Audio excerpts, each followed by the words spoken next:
¿Quién abandona a una yegua preñada en medio del desierto, donde lo único que escucha a alguien son sus propios pasos y el viento que rompe historias antiguas? Mateo la vio antes de oírla. Una sombra grande contra la luz plana del mediodía, costillas marcadas como cuerdas tensas, la cola pegada al hueso. El olor a sal, orina vieja y algo quemado flotaba en el aire. El silencio tenía la misma densidad que la arena. Ella levantó la cabeza. Sus ojos eran dos tazas oscuras que contenían preguntas que nadie le había sabido responder. Un soplo, y Mateo sintió que todo lo que había pasado en su vida, los fracasos, las manos vacías, las escenas que no pudo cambiar, se condensaba en esa mirada. ¿Podía un hombre ya cansado reparar lo que otros rompieron? ¿Y qué pasaría si en la panza de esa yegua hubiese más que un potro? Una verdad peligrosa, un secreto que alguien mataría por esconder. Mateo cumplía 62 años en un pueblo sin nombre, en la frontera del norte de Nevada, donde las gasolineras siguen abiertas por costumbre y los caminos de tierra se pierden en el horizonte. Había sido jinete, no de aquellos que buscan trofeos, sino de sentir cada músculo del caballo como una conversación. Trabajó una vida entera enseñando jóvenes a saltar, a confiar en el silencio del animal. La última temporada que intentó volver a las competencias terminó mal. Una caída con un alumno que lo persiguió en sueños y que lo dejó con las manos temblando cuando intentaba atar un nudo. Después de eso, Mateo vendió su camioneta grande por una más pequeña, se mudó a una cabaña con paredes que olían a madera y a libros viejos, y empezó a hacer lo que podía con lo que quedaba: recoger caballos viejos, cuidar animales que la gente dejaba como si fuesen muebles viejos. Le gustaba decir, sin orgullo, que su paz estaba hecha de rutinas pequeñas. Sus días comenzaban antes del amanecer. Café negro, revisar cercas, pasear por el arroyo donde el agua aún recordaba las montañas. Había una herida en su pecho que no mencionaba, una culpa sin nombre, y la llevaba como se lleva una faltante en un abrigo, visible cuando el viento soplaba justo. Le gustaba hablar poco. Prefería los gestos, la manera en que las manos dicen lo que la boca no quiere. Sabía leer los caballos mejor que la mayoría. El giro de las orejas, el temblor de los labios, la forma en que un animal mira una sombra. Esa sensibilidad lo mantenía despierto por las noches, vigilando respiraciones. La vida en el margen lo había vuelto tolerante a la dureza, pero no a la injusticia. Cuando alguien rompía la regla invisible de cuidar a los suyos, sea humano o animal, algo en Mateo se ponía rígido. Por eso la noticia de animales abandonados en la ruta siempre le llegaba como una punzada. Una obligación. No porque quisiera heroísmo, sino porque había aprendido que si nadie se encargaba, la tierra misma lo haría con un modo lento y cruel. Esa mañana de mayo, el paisaje parecía una fotografía que se había desvanecido.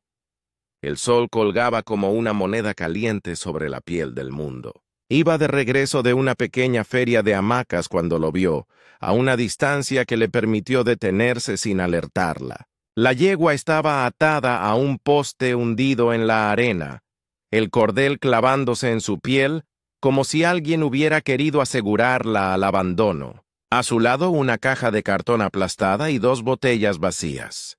Nadie alrededor.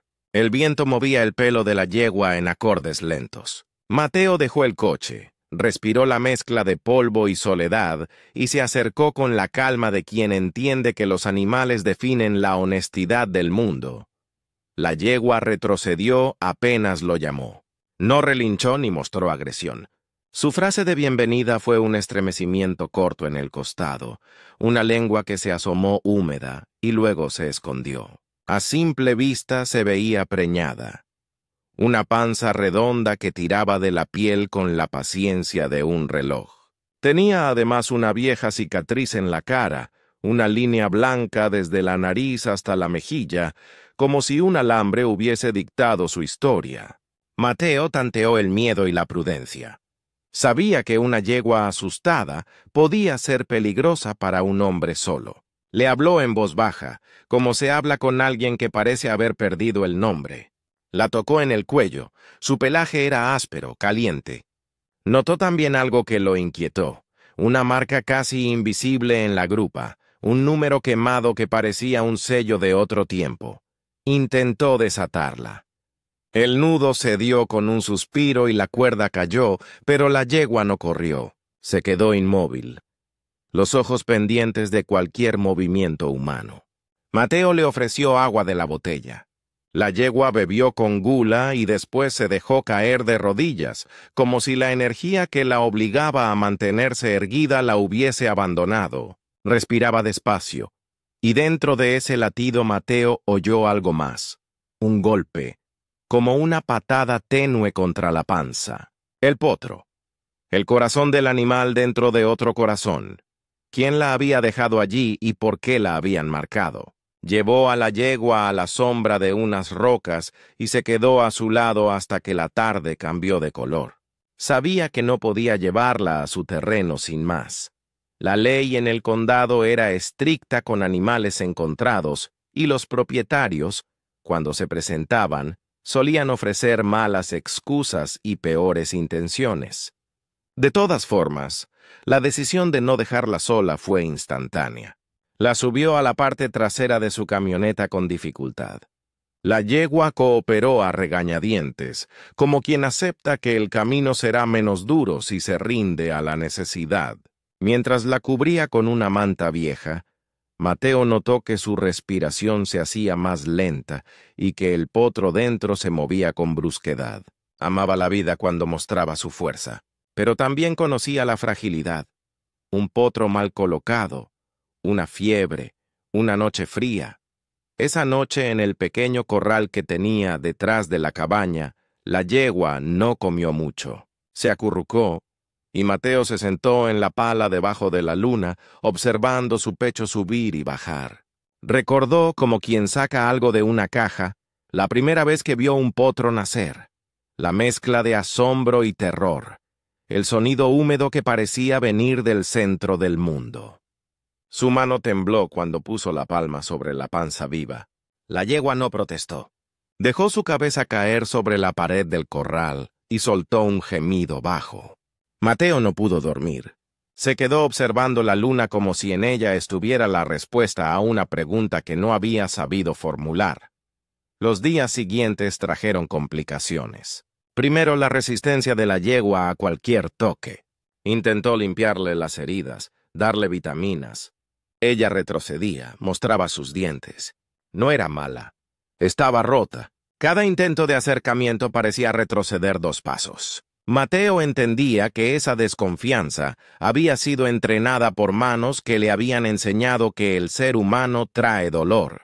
Era un espejo cruel. Él tuvo que aprender a ser paciente de nuevo, a ofrecer comida desde lejos, a no mirar directo a los ojos, a esperar que ella viniera.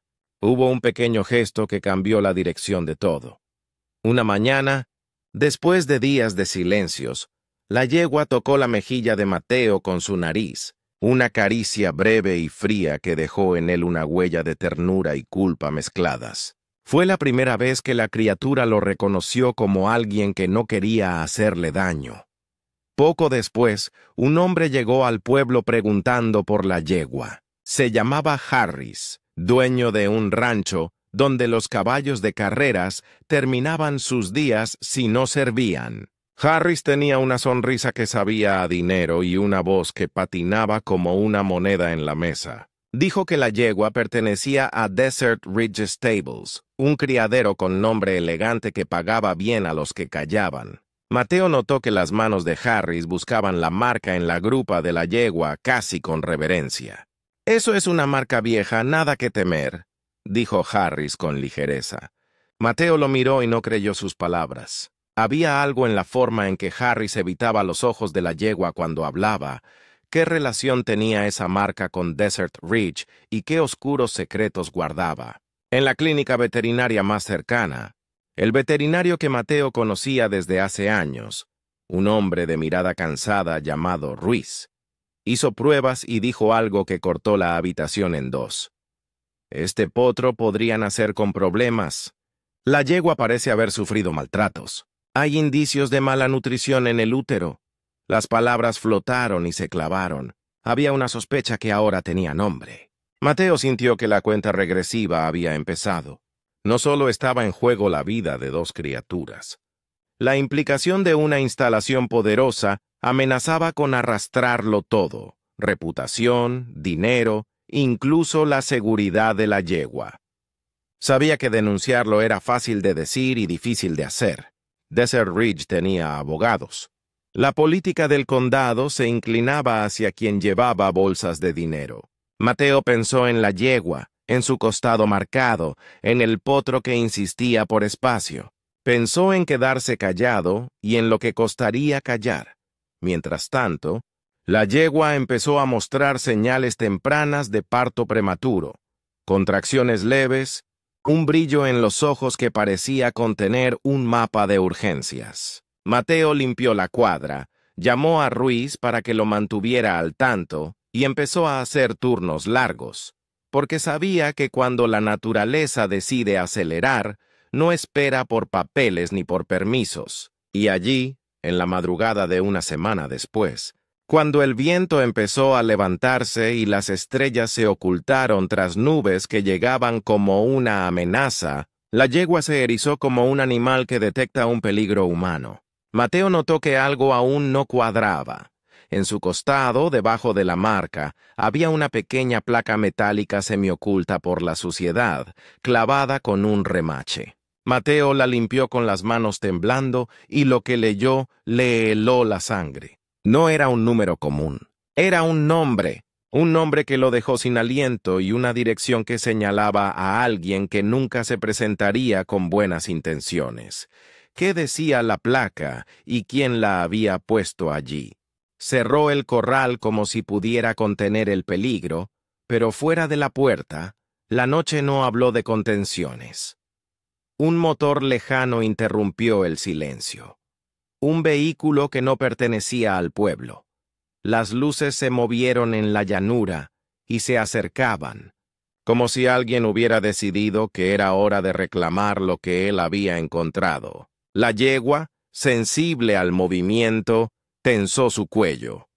El potro, dentro de ella, pateó con fuerza, como si supiera que algo grande estaba por venir. Mateo sintió la responsabilidad como una cuerda que tiraba desde dos direcciones. Si abría la puerta, sería una confrontación.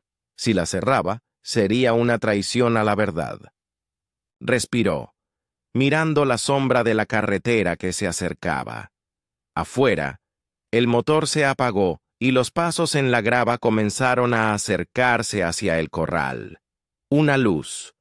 Voces que llaman por un nombre que Mateo conocía demasiado bien. Y la yegua que empieza a tener contracciones que no esperan por permisos ni por abogados. La luz que había atravesado la noche era un tono de alerta. Las voces fuera del corral se acercaron con nombres y órdenes. Harris habló primero. Su voz era un cuchillo pulido. Reclamó la yegua en nombre de Desert Ridge. Habló de papeles, de propiedad, de una reclamación legítima. Sus hombres se repartieron como sombras alrededor de la valla. Mateo escuchó cada palabra como quien escucha una lluvia que anuncia derrumbe. No esperaba que vinieran con gentileza. Esperaba trucos. Esperaba que la verdad tuviera filo. Abrió la puerta del corral. No porque tuviera miedo, sino porque no podía sostener la mentira de no abrir. La yegua percibió la tensión en el aire y empezó a jadear con fuerza. Las contracciones pasaron de rumor a tamborileo. La tierra parecía latir con ella. Mateo puso la mano en su costado y la yegua empujó contra su palma con un empuje primitivo y exacto, como si midiera a su defensor. En ese instante, un hombre intentó cruzar y la yegua reaccionó con instinto puro. Levantó la pata y lo apartó sin intención de matar, solo de protegerse. El golpe no fue directo, fue un aviso. El hombre retrocedió, juró, y los nervios del resto se tensaron. Harris dio un paso adelante, su sonrisa se hizo más afilada. «Necesitamos llevárnosla ahora», dijo, como si el embarazo fuera una mercancía. Mateo respondió con la voz que había aprendido a usar en los corrales, firme, sin teatralidad. «No se va a ningún lado hasta que haya luz y un veterinario que lo certifique». Frente a la amenaza, su decisión era simple: protegerlo vivo. No era heroísmo, era el mínimo que le exigía su propia historia. La yegua comenzó a expulsar líquido. Mateo sintió cómo se quebraban los segundos. Todo lo demás dejó de tener peso. El potro presionó, giró y con la eficacia de algo que no puede esperar por la ley, salió al mundo con un llanto que parecía traer de vuelta el latido de cosas rotas. El ruido del nacimiento fue una verdad que no admitía demandas. Los hombres de Harris se quedaron mudos. Su pragmatismo no contemplaba milagros en el polvo. Uno de ellos, más joven y menos curtido, se acercó sin orden y sin cuidado. La yegua, protectora aún, dio un paso lateral y lo miró con ojos que habían aprendido a leer intenciones. Sus orejas dirigidas, su respiración entrecortada, la forma en que lamía la espuma de la propia boca, todo decía que no quería compañía. Mateo se arrodilló. La sangre y el líquido olían a comienzo y a peligro. Con manos viejas y expertas, rompió la membrana que aún protegía al potro y le quitó el velo pegado a las fosas nasales. El primer aliento del potro fue un raspón de música en el aire. Tenía las piernas largas, demasiado largas para su tamaño, y la precisión de quien trae en la sangre una promesa de movimiento. Sus orejas se inclinaron hacia los sonidos, el metal de la puerta, el viento, la voz de Mateo. Se levantó con esfuerzo. Dio un paso tambaleante y buscó la ubre con una urgencia instintiva. Cuando logró prenderse y succionó por primera vez, una calma cayó sobre el corral que contravenía todo el resto de la noche. Fue entonces cuando Harris, perdiendo la compostura, trató de tomar al potro en sus brazos como si fuese un paquete valioso. La yegua reaccionó con ferocidad. Una bocanada de fuerza, una protección que dejó claro que no toleraría manos extrañas. La acción fue rápida, sin intención de herir mortalmente, pero suficiente para que Harry se detuviera con respeto y miedo. Los hombres hicieron un paso atrás. La escena, cruda y antigua como la vida misma, obligó a los más viejos a recordar que la jerarquía entre humano y animal se define con actos y no con papeles. Mateo, con el potro encajado al pecho de la yegua, miró a Harris directo a los ojos. «Si quieren llevársela», dijo sin gritar, «tendrán que pasar por encima de esto». Señaló el recién nacido con la misma calma con la que se nombra algo sagrado. No habló de juicios, no habló de abogados, habló de lo que había en ese momento, una madre, un potro y la decisión que era suya. La quietud que siguió duró lo que dura una respiración prolongada. En el corral, mientras el amanecer empezaba a rozar las nubes, algo más se mostró. El potro tenía una marca inusual en la frente. No era un simple lunar ni una estrella común. Tenía la forma exacta de una media luna. Un signo que, si uno lo miraba con la atención que daban los años, parecía una sonrisa rocosa. Mateo, sin saber por qué, sintió un nudo de reconocimiento, como si esa marca despertara un recuerdo que no era solo suyo. El animal daba sus primeros pasos con una elegancia que parecía contener memorias de otra vida ecuestre. Fue un instante, pequeño y tremendo, Ese movimiento fue la chispa que encendió lo que más tarde el mundo llamaría sorpresa. Mientras tanto, la placa que Mateo había limpiado de la yegua en la noche anterior seguía en su bolsillo. El nombre era Eleanor Hart. Era una mujer cuyo apellido había sonado en conversaciones de club y en subastas. Una mujer de sangre fría y cuentas ordenadas. El saber que quien reclamaba la yegua estaba ligado a esa red le cambió el peso en el pecho. Ya no eran hombres aislados, sino representantes de algo mayor. Sin embargo, en ese corral, el único argumento que tenía fuerza era la vida que sollozaba y la vida que respondía. Los primeros rayos del sol trajeron dos cosas que nadie había previsto. El veterinario Ruiz, que había venido a llamar a la madrugada y se quedó hasta el nacimiento, y un vecino con teléfono que comenzó a grabar lo sucedido. El vídeo del primer paso del potro, su marca en la frente, la forma en que la yegua lo lamía con ternura concentrada, apareció en redes locales pocas horas después. No tardó en llegar a manos de un periodista ecuestre en Reno. La noticia se extendió antes de que Harris pudiera mover su primer argumento legal. Lo que para él era una mercancía, para otros fue un milagro.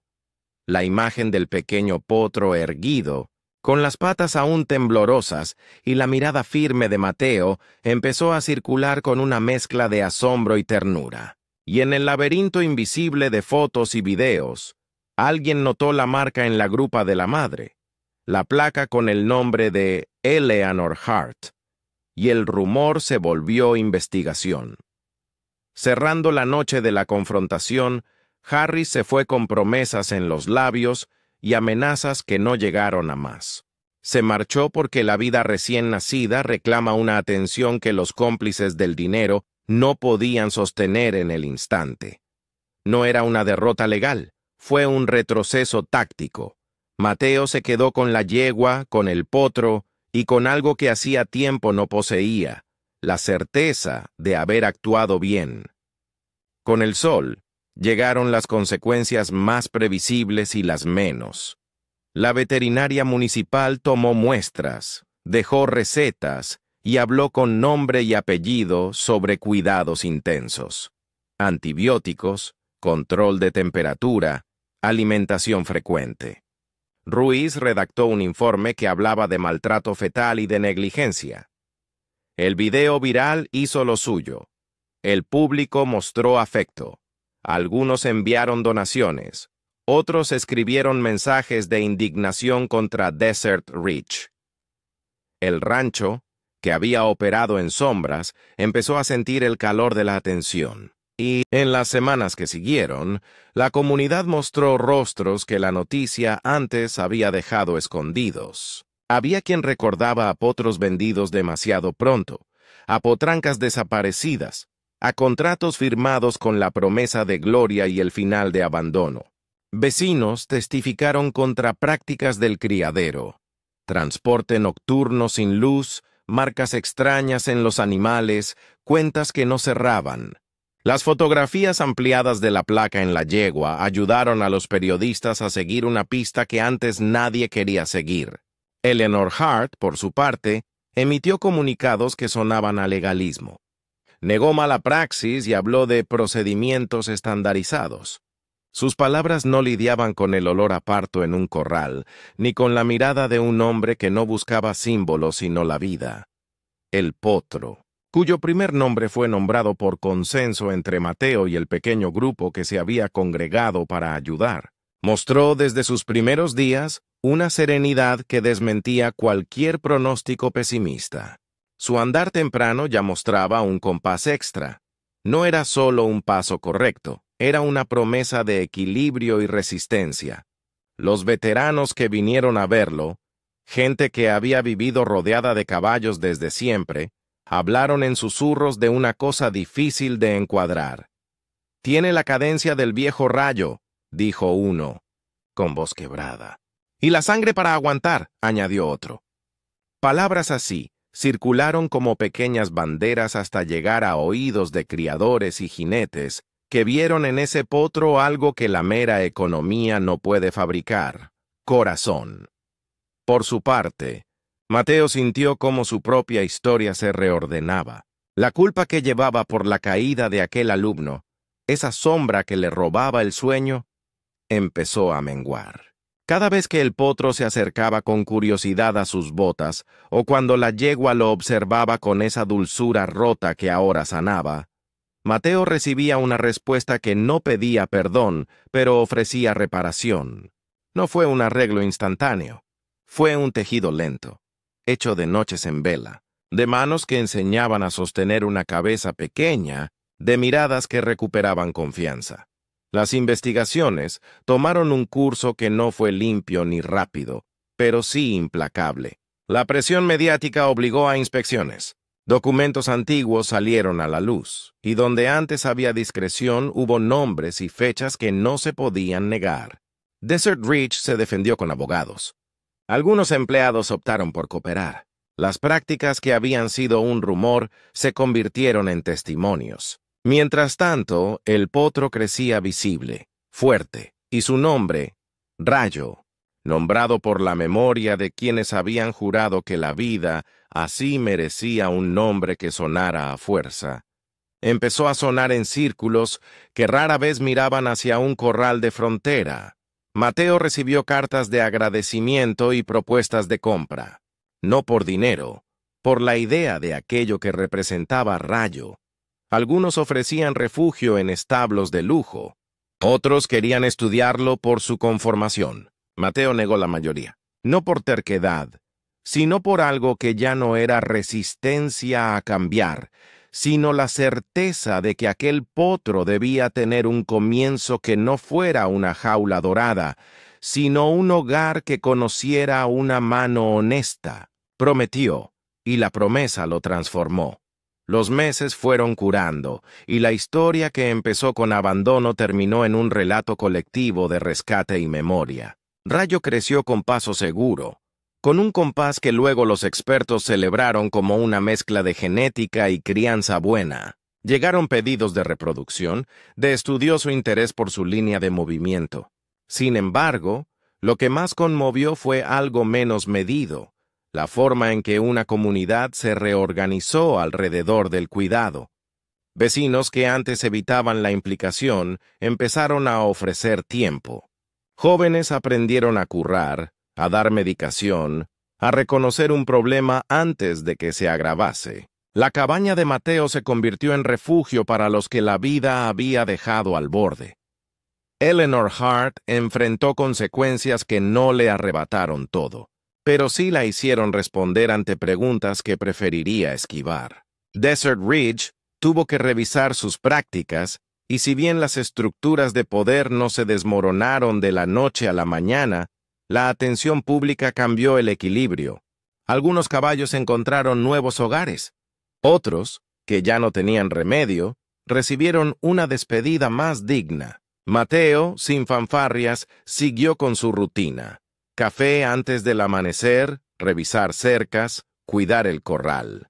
Pero ahora, cuando caminaba por el sendero detrás de la cabaña, Rayo venía a su lado, una sombra joven y cálida. Lo que más importó fue lo que no se podía medir en cifras ni en titulares: la reparación íntima. Aquella culpa que lo había perseguido se fue volviendo recuerdo, como quien guarda un libro cerrado en una estantería. El potro, con su media luna en la frente, parecía llevar en su paso la genealogía de segundas oportunidades. Rayo creció con la paciencia de quien no se apresura por la gloria y con la determinación de quien sabe que la vida exige estar presente. En la última escena que Mateo atesoró, el potro ya no era potro, sino un caballo de pecho ancho y mirada despierta. Se detuvo en el filo del campo, miró a Mateo como si esperara que él reconociera algo del pasado en esa llanura. Cuando Mateo extendió la mano, Rayo apoyó la cabeza en su palma con la misma confianza que la yegua había mostrado la noche del nacimiento. Fue un gesto simple y definitivo. La vida había respondido a la decisión de protegerla. Un anochecer, mientras la brisa olía a heno y lavanda. Mateo dijo para sus adentros algo que no necesitaba testigos. Había buscado reparar lo que rompió el tiempo. Había encontrado que, a veces, la reparación viene en forma de un paso tembloroso que se vuelve seguro. Y el sonido del paso, ese compás de metal y tierra, quedó resonando mucho después de que la puerta del corral se cerrara. Si esta historia tocó tu corazón, suscríbete, comenta y activa la campana para que nos acompañes en más relatos que rescatan la vida en sus formas más inesperadas. Comparte este video con alguien que ame los caballos o crea un comentario contando si alguna vez una segunda oportunidad cambió tu vida. Queremos leerlo.